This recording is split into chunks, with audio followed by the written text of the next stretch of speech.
She slid the foreclosure papers across my kitchen table like she was doing me a favor. The same table my great-grandfather planed by hand in 1903 from timber he pulled off this same property. She stood there in a blazer that cost more than most people's car payments, looked around at the farmhouse my family had lived in for 4 generations, and smiled the way people smile when they're certain they've already won. "The numbers don't lie, Mr. Callahan," she said. "$12,000 in back fees, $50,000 in penalty assessments. The bank moves on this property in 30 days unless you settle today." She left without waiting for a response, heels clicking across the porch boards my grandfather had replaced in 1971, confident that the paperwork she'd left behind was the last word in a conversation she believed was already finished. There were a few things Diana Moorfield didn't know about me. She didn't know what I'd done before I moved back to this farm. She didn't know what I'd bought 15 years ago when a regional bank was hemorrhaging cash and its board was desperate enough to sell controlling interest for what I used to spend on a single weekend conference in New York. And she absolutely did not know that the institution currently threatening to foreclose on my family's century-old property was an institution I quietly, completely, and invisibly owned. She was about to learn all 3 things at once. Tell me where you're watching from in the comments, then stay with me, because what happened next is the most satisfying financial reversal I have ever personally witnessed, and I watched it from my own kitchen window. My name is Thomas Callahan.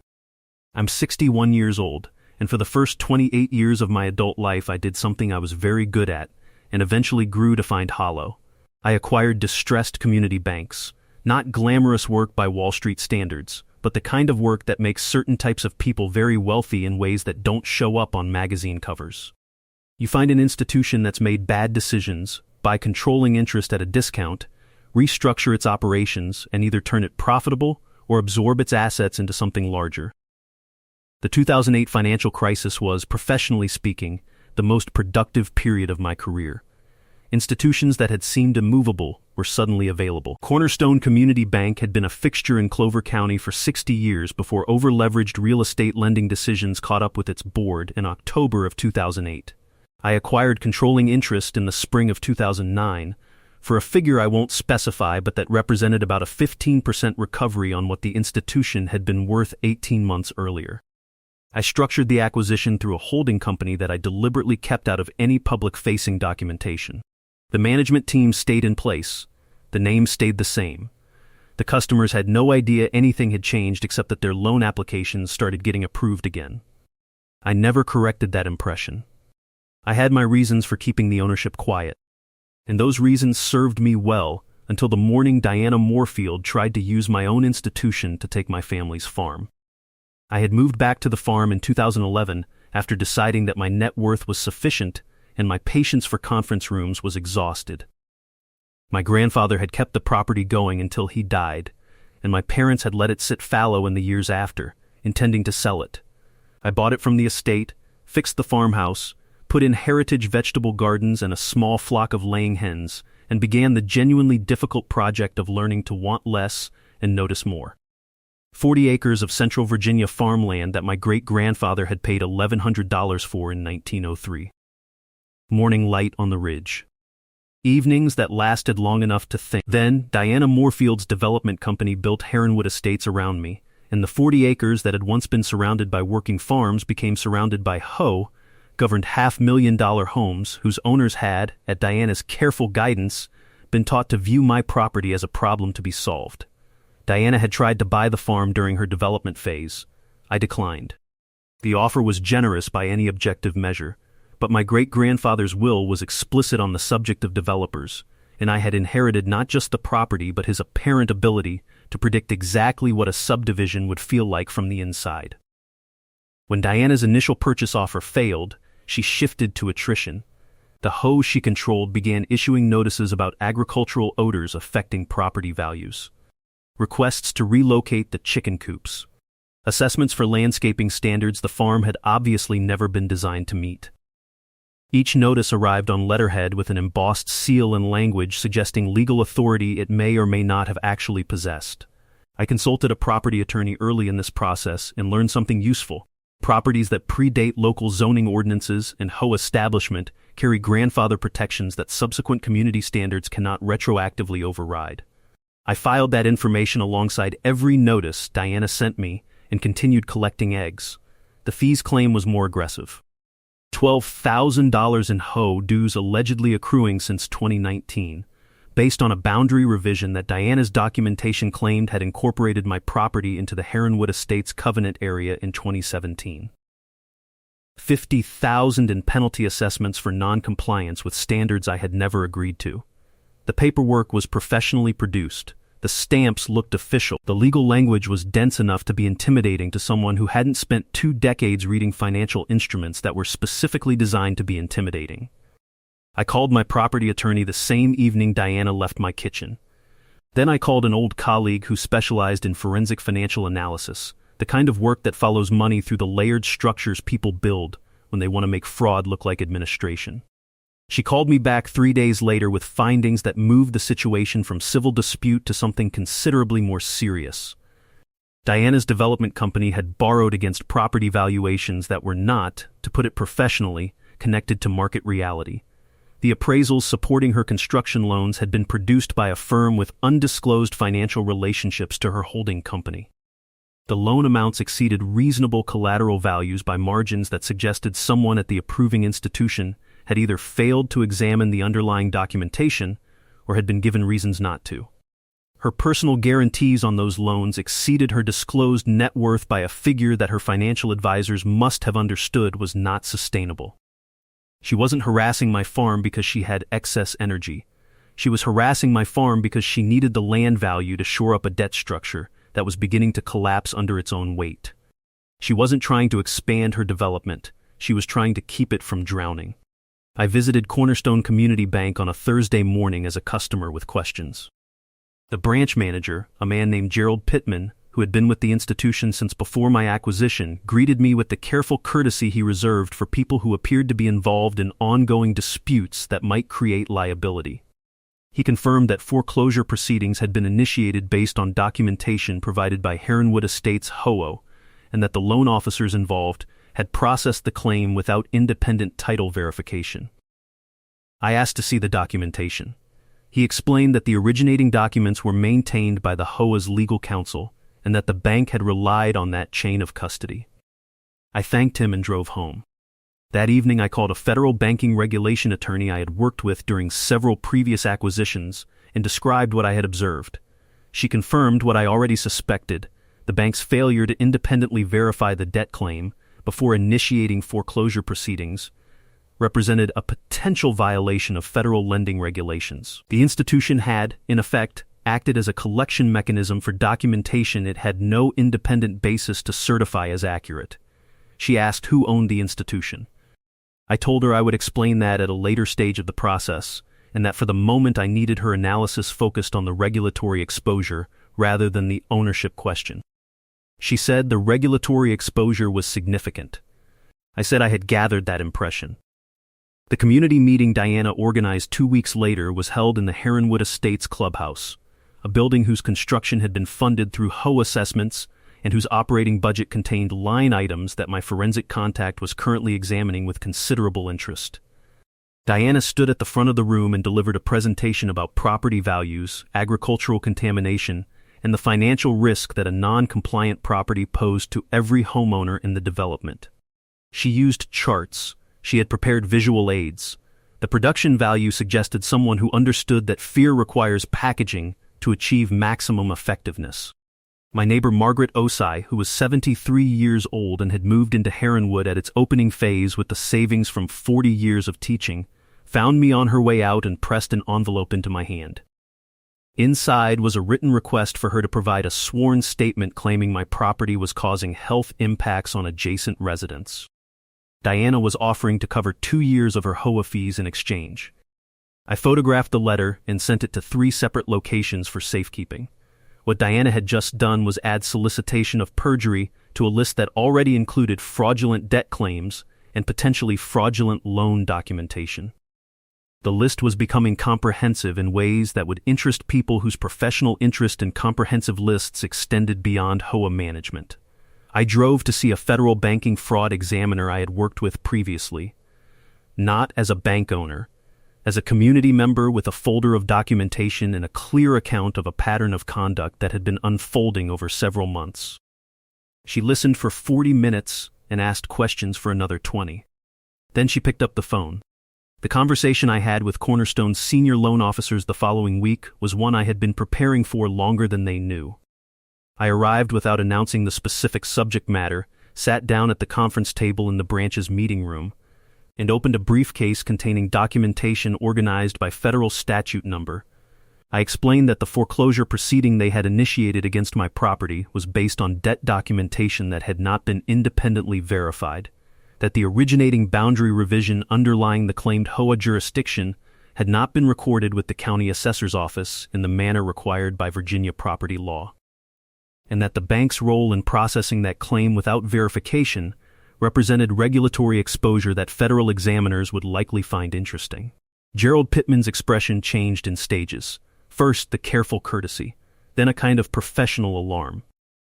Then the specific look of a person who realizes that the situation they are in is considerably more serious than the situation they believed they were in an hour earlier. I told them the foreclosure needed to be withdrawn. I told them independent verification procedures needed to be implemented for any future debt claims originating from HOA entities. And I told them that compliance with these 2 points would inform how I characterized the bank's conduct when I submitted my documentation to the federal examination team that I had already been in contact with. Gerald asked who I was, exactly. I told him that was a question whose full answer would be more useful to him after he'd made a few phone calls. He made the calls. I know because the holding company that owns Cornerstone has a notification system for inquiries about its ownership structure, and I received 3 separate alerts that afternoon. The federal examination team arrived at Cornerstone within 2 weeks. What they found during their initial review went well beyond the foreclosure proceeding that had prompted my contact. Diana's construction loan documentation was examined in detail. The appraisal relationships were traced. The personal guarantee structure was analyzed against her disclosed financial position. Email correspondence between Diana and loan officers was reviewed under the examination authority that federal banking regulators possess and that most people interacting with community banks never think about. What emerged was a picture of systematic lending irregularities that had been ongoing for 4 years and that involved not just Diana's development company, but the participation of multiple bank personnel who had processed documentation they had reason to know was not adequately supported. My attorney called me when she had reviewed the preliminary examination findings. "Thomas," she said, "they want to know about the ownership structure. They're going to find it regardless. The question is whether you get ahead of it or whether they find it in a way that looks like concealment." I met with the lead examiner, Patricia Reynolds, the following morning and told her who I was. I showed her the acquisition documentation. I explained the reasons for the quiet ownership structure, which were legitimate and had been legally maintained throughout, and I explained that as the bank's owner, I intended to freeze all outgoing transfers from accounts associated with Diana Moorfield and her development company pending the outcome of the investigation. Patricia looked at me for a moment. "You own the bank," she said. "I do." "That she's been defrauding for approximately 4 years, yes, and you've been a chicken farmer this entire time." Among other things, Patricia's expression did something that senior federal examiners usually train themselves not to let happen in professional settings. Then she said, "Mr. Callahan, this is going to be an extraordinary case. I should explain what the transfer freeze meant in practical terms." Diana had been, as my forensic contact had suspected, moving money. The offshore account structure she had established over the previous 18 months indicated someone who had been planning for the possibility that her scheme would eventually be exposed. Approximately $2 million had already moved to accounts in jurisdictions with limited cooperation on financial crime matters. Another $400,000 was in the process of moving when the freeze was implemented. The freeze stopped that transfer at approximately 11 in the evening. Diana discovered it the following morning when her wire instructions were returned as blocked. She called the bank. The representative who took her call could only confirm that there was a hold on transfers from her accounts and that she should contact the institution's compliance department for further information. The compliance department is a function I personally oversee through the holding company. She did not reach anyone who could help her that day. What she did instead was accelerate her physical departure plans. My neighbor Margaret called me that afternoon to say that a moving truck had appeared at Diana's property, and that boxes were being loaded with what Margaret described as the kind of urgency you see when someone's late for a flight they're not planning to tell anyone about. I called Patricia Reynolds. She called the United States Marshals Service. The Marshals contacted local law enforcement. By the time the moving truck was half loaded, there were 3 vehicles parked at the end of Diana's driveway whose presence she had not anticipated. Diana made what I can only describe as an optimistic decision at approximately 9 in the evening. She exited through the rear of her property with a bag that subsequently proved to contain 3 passports, a USB drive containing the personal and financial information of every Heronwood Estates resident, and approximately $40,000 in cash. She reached her second vehicle, which was registered to a shell company and therefore not in the initial asset inventory the marshals had been given, and was 2 miles from the interstate when a county deputy recognized the vehicle description from the bulletin that had been distributed 20 minutes earlier. She was arrested at a gas station. The USB drive was recovered intact. The community meeting I called for the following week had a different character than Diana's production. I didn't use charts. I stood at the front of the Heronwood clubhouse and told the truth in plain language.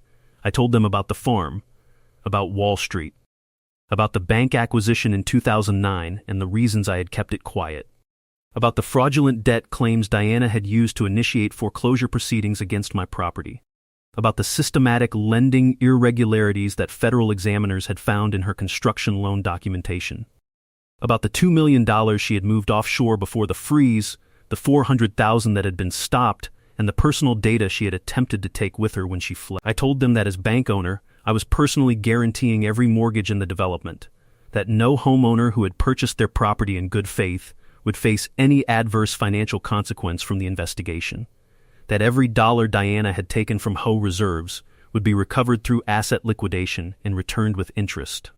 The silence in the room lasted about 4 seconds.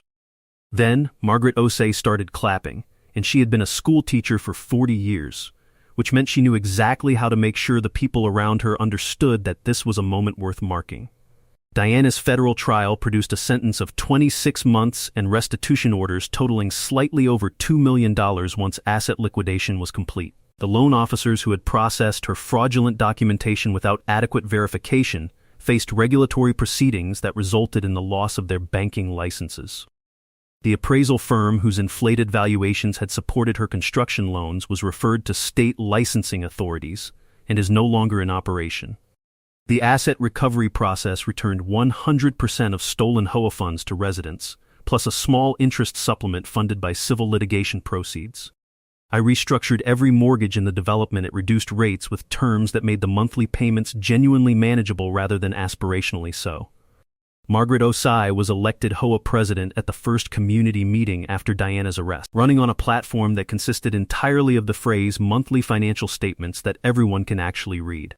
She was elected unanimously and has served 3 consecutive terms. Her board meetings start on time, end within 90 minutes, and feature her homemade sweet potato pie, which has become, by general community consensus, the main reason attendance has never dropped below 80%. The farmhouse is still standing. The chickens are still producing. The ridge still catches morning light in a way that makes the entire project of acquiring distressed banking institutions in your 40s feel, in retrospect, like it was building towards something more useful than quarterly returns. I have a photograph on my kitchen wall of my great-grandfather standing in front of this farmhouse in 1907. He is holding a chicken with both hands and looking at the camera with the expression of a man who is exactly where he is supposed to be. I don't know if he would have understood the specific mechanisms by which his great-grandson protected this property. I think he would have understood the principle. You hold on to what matters. You do the quiet work that other people don't notice. And when someone mistakes your patience for weakness, you let them proceed far enough down that path to make the reversal as complete as possible. Diana Moorfield slid foreclosure papers across my kitchen table and walked out certain she had ended something. What she had actually done was walk into a situation whose full dimensions she had never bothered to investigate, against a person whose quiet life had been funded by 20 years of learning exactly how financial institutions work and exactly what happens when they're used to commit fraud against the people they're supposed to serve. The paperwork she left is still on the table. I keep it there, It's a useful reminder that the most dangerous assumption in any negotiation is the assumption that you fully understand who you're dealing with. Subscribe if you want more. Leave your story in the comments: HOA overreach, fraudulent debt claims, the moment you realized someone had made a significant miscalculation about who they were dealing with. I read every one. The farm is fine. The bank is better managed than it has ever been. And Margaret's pie is, by any objective standard, exceptional.